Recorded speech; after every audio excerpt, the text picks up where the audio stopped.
नमस्कार।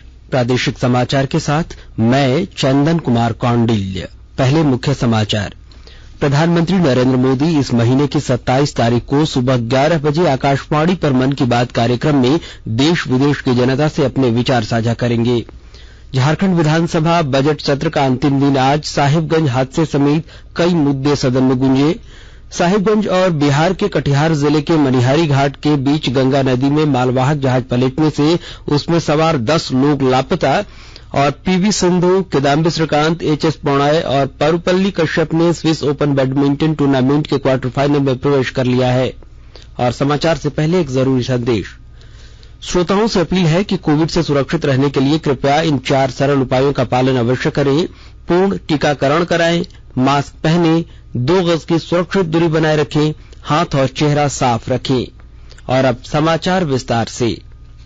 प्रधानमंत्री नरेंद्र मोदी इस महीने की 27 तारीख को सुबह 11 बजे आकाशवाणी पर मन की बात कार्यक्रम में देश विदेश की जनता से अपने विचार साझा करेंगे। यह मासिक रेडियो कार्यक्रम की 27वीं कड़ी होगी।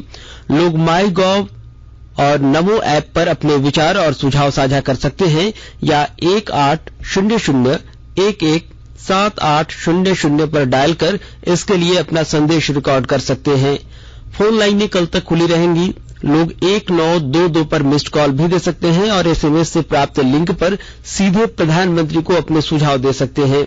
आकाशवाणी, दूरदर्शन समाचार, प्रधानमंत्री कार्यालय और सूचना तथा प्रसारण मंत्रालय के यूट्यूब चैनलों पर भी मन की बात का सीधा प्रसारण होगा।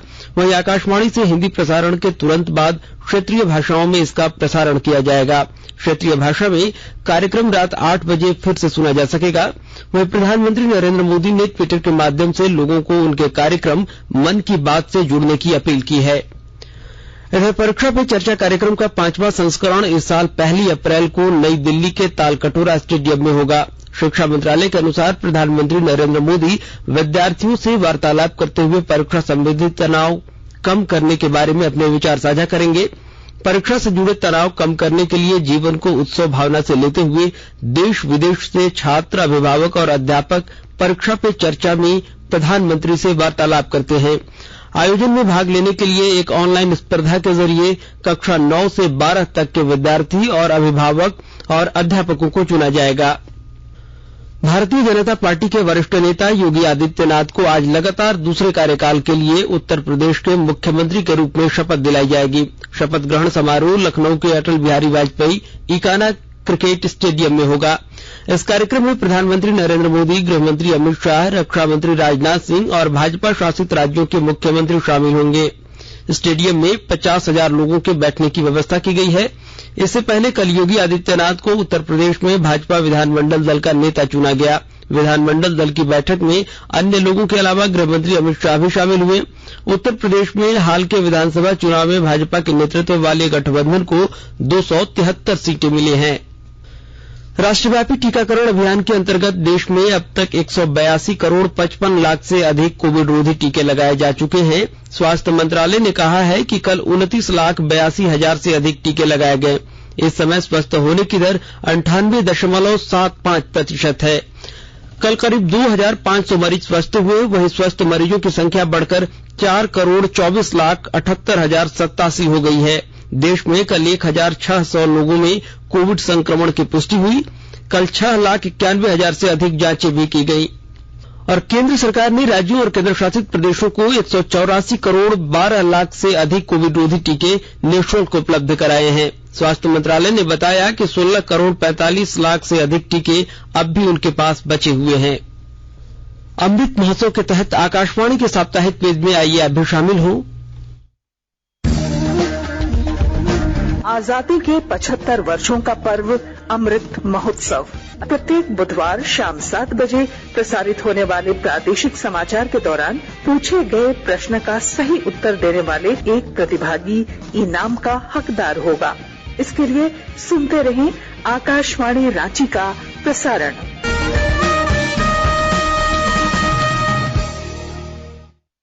और झारखंड विधानसभा के बजट सत्र की कार्रवाई का आज अंतिम दिन है। सत्र की कार्रवाई शुरू होते ही सदन में विधायकों ने साहिबगंज के मनिहारी घाट से रवाना हुए मालवाहक जहाज के पलटने का मुद्दा उठाया। बीजेपी विधायकों ने कहा कि अवैध ढुलाई के कारण यह हादसा हुआ है। विधायक बाबूलाल मरांडी ने कहा कि उन्होंने इस मामले में पहले भी सरकार का ध्यान आकृष्ट कराया है। साहिबगंज और बिहार के कटिहार जिले के मनिहारी घाट के बीच गंगा नदी में चलने वाला एक मालवाहक जहाज अनियंत्रित हो जाने से उसमें सवार 10 लोग लापता हैं। बताया जाता है कि जहाज पर करीब 16 ट्रकों में स्टोन लदा हुआ था। हादसे में जहाज के कैप्टन दल के सदस्यों और ट्रक के ड्राइवर, खलासी समेत 10 लोगों के डूबने की आशंका है। अब तक सभी लोग लापता बताए जा रहे हैं। सूचना मिलने के बाद साहिबगंज प्रशासन राहत और बचाव के काम में जुटा हुआ है। जहाज साहिबगंज से मनिहारी की तरफ जा रहा था। जैसा कि आपको मालूम हो कि गुरुवार रात साहिबगंज घाट से करीब 1.5 दर्जन लोड ट्रकों के साथ जहाज बिहार की तरफ रवाना हुआ। यह जहाज बीच नदी में अनियंत्रित हो गया। लापता लोगों को खोजने के लिए एनडीआरएफ टीम की मदद ली जा रही है। और आकाशवाणी के ताजा तरीन समाचारों के लिए आप हमारी वेबसाइट newsonair.com पर लॉग इन कर सकते हैं। ताजा समाचार Twitter handle @AIR News Alerts और Facebook page all India radio news पर भी उपलब्ध है। आप प्रादेशिक समाचार एकांश के ट्विटर हैंडल @AIR News_Ranchi और फेसबुक पेज, इंस्टाग्राम पेज और YouTube channel AIR News Ranchi पर भी हमारे बुलेटिन सुन सकते हैं। प्रादेशिक समाचार आप आकाशवाणी रांची से सुन रहे हैं और अब पेश है कोरोना से बचाव के कुछ संदेश। चलो एक शुरुआत करें, चलो एक फैसला आज करें, मास्क नहीं तो टोकेंगे, कोरोना को रोकेंगे, चलो एक वादा करते हैं, चलो एक वादा करते हैं, मास्क नहीं तो टोकेंगे, कोरोना को रोकेंगे। भारत सरकार द्वारा जनहित में जारी। कोविड-19 से बचाव और सुरक्षित रहने के 3 उपाय। मास्क लगाएं, 2 गज दूरी है जरूरी, सुरक्षित दूरी रखें, हाथ और मुंह साफ रखें। प्रादेशिक समाचार में आपका एक बार फिर से स्वागत है। नमामि गंगे योजना के तहत रामगढ़ में जिला जनसंपर्क कार्यालय की ओर से नुक्कड़ नाटक का आयोजन किया गया। नाटक के माध्यम से पतरातू के चैनगढ़ा एवं डुडगी क्षेत्र के लोगों को गंगा और अन्य जल स्रोतों को स्वच्छ रखने के प्रति जागरूक किया गया। इस दौरान राधे कृष्ण सांस्कृतिक कला दल के कलाकारों द्वारा गीत एवं नाट्य के माध्यम से ग्रामीणों को सिंगल यूज प्लास्टिक का इस्तेमाल नहीं करने, कूड़ा कचरा नदियों और जल स्रोतों में नहीं डालने, खुले में शौच की जगह शौचालयों का प्रयोग करने सहित कई अन्य महत्वपूर्ण विषयों के प्रति जागरूक किया गया। वहीं कला दल के द्वारा ग्रामीणों को गंगा स्वच्छता पखवाड़ा के तहत गंगा को स्वच्छ रखने की शपथ भी दिलाई गई। रांची हटिया रेलवे स्टेशन पर पार्सल मैनेजमेंट सिस्टम लागू किया गया है। हटिया इस सिस्टम को लागू करने वाला पहला रेलवे स्टेशन है। दक्षिण पूर्वी रेलवे के जीएम अर्चना जोशी आज इसका उद्घाटन करेंगी। पार्सल मैनेजमेंट सिस्टम करीब 1.5 करोड़ की लागत से 8 महीने में बनकर तैयार हुआ है। इधर मेदिनीनगर में झालसा के दिशा निर्देश और पलामू जिला विधिक सेवा प्राधिकार के तत्वावधान में कल व्यवहार न्यायालय में लोक अदालत का आयोजन किया जाएगा। इसकी जानकारी जिला विधिक सेवा प्राधिकार के सचिव अरविंद कच्छप ने दी। उन्होंने बताया कि प्रधान जिला व सत्र न्यायाधीश प्रदीप कुमार चौबे के निर्देशानुसार लोक अदालत की तैयारियां पूरी कर ली गई हैं। लोक अदालत में मामले निस्तारण को ले 7 पीठों का गठन किया गया है। लोक अदालत के लिए पीठ में शामिल अधिवक्ताओं को व्हाट्सएप नंबर भी जारी कर दिया गया है। इधर झारखंड आतंकवाद निरोधी दस्ता एटीएस ने बिहार के गया में 4 आरोपितों को गिरफ्तार कर उनके पास से हथियारों का जखीरा बरामद किया है। इनके खिलाफ धनबाद, चतरा, हजारीबाग सहित बिहार में भी कई मामले दर्ज हैं। एटीएस एसपी प्रशांत आनंद ने रांची में कल प्रेस कॉन्फ्रेंस में बताया कि हथियारों के कारोबार के लिए इस अंतर्राज्यीय गिरोह के संबंध में सभी महत्वपूर्ण पहलुओं पर अनुसंधान जारी है। रामगढ़ जिले में दिव्यांगजनों को यूनिक डिसेबिलिटी आइडेंटिटी कार्ड देने की प्रक्रिया जारी है। इसका स्मार्ट कार्ड के जरिए जिले के दिव्यांगजनों तक मूलभूत सुविधाएं पहुंचाई जाएंगी। पेश है हमारे संवाददाता की रिपोर्ट।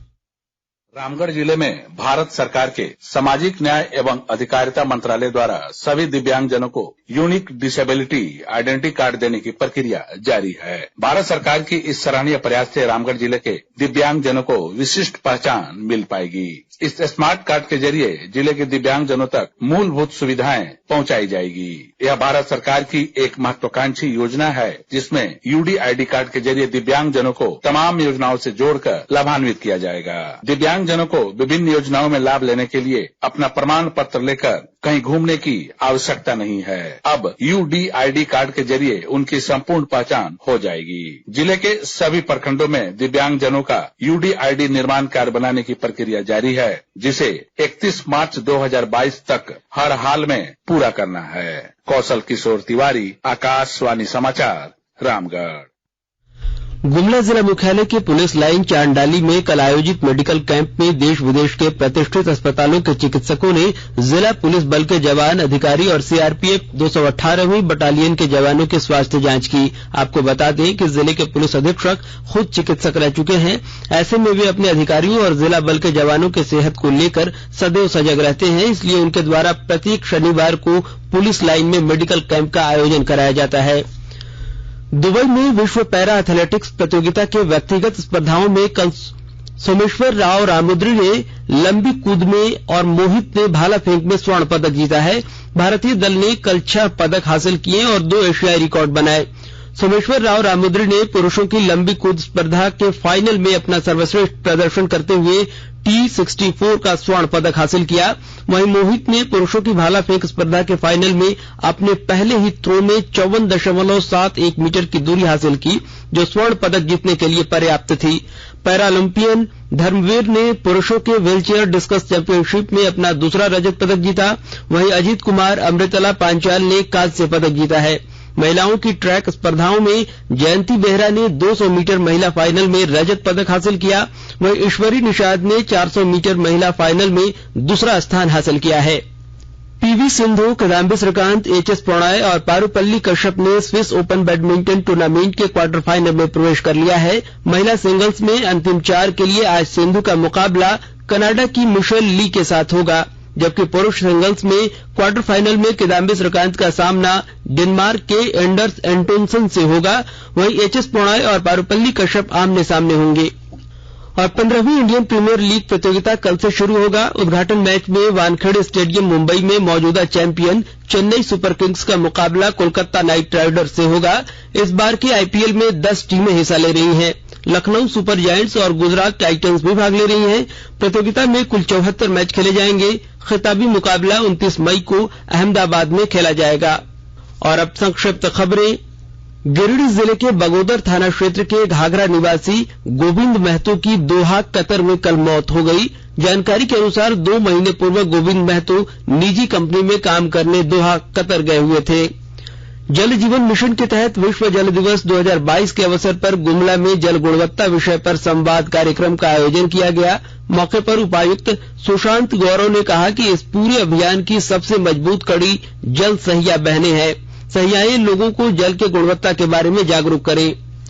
और दुमका जिले के उपायुक्त ने शिकारीपाड़ा अंचल कार्यालय का निरीक्षण किया।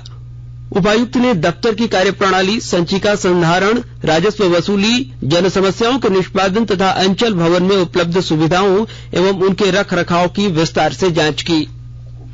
और अंत में मुख्य समाचार एक बार फिर। प्रधानमंत्री नरेंद्र मोदी इस महीने की 27 तारीख को सुबह 11 बजे आकाशवाणी पर मन की बात कार्यक्रम में देश विदेश की जनता से अपने विचार साझा करेंगे। झारखंड विधानसभा बजट सत्र का अंतिम दिन आज साहिबगंज हादसे समेत कई मुद्दे सदन में गूंजे। साहिबगंज और बिहार के कटिहार जिले के मनिहारी घाट के बीच गंगा नदी में मालवाहक जहाज पलटने से उसमें सवार 10 लोग लापता। और पीवी सिंधु, किदांबी श्रीकांत, एचएस प्रणय और पारुपल्ली कश्यप ने स्विस ओपन बैडमिंटन टूर्नामेंट के क्वार्टर फाइनल में प्रवेश कर लिया है। और इसके साथ ही आकाशवाणी रांची से प्रादेशिक समाचार का यह बुलेटिन समाप्त हुआ। नमस्कार।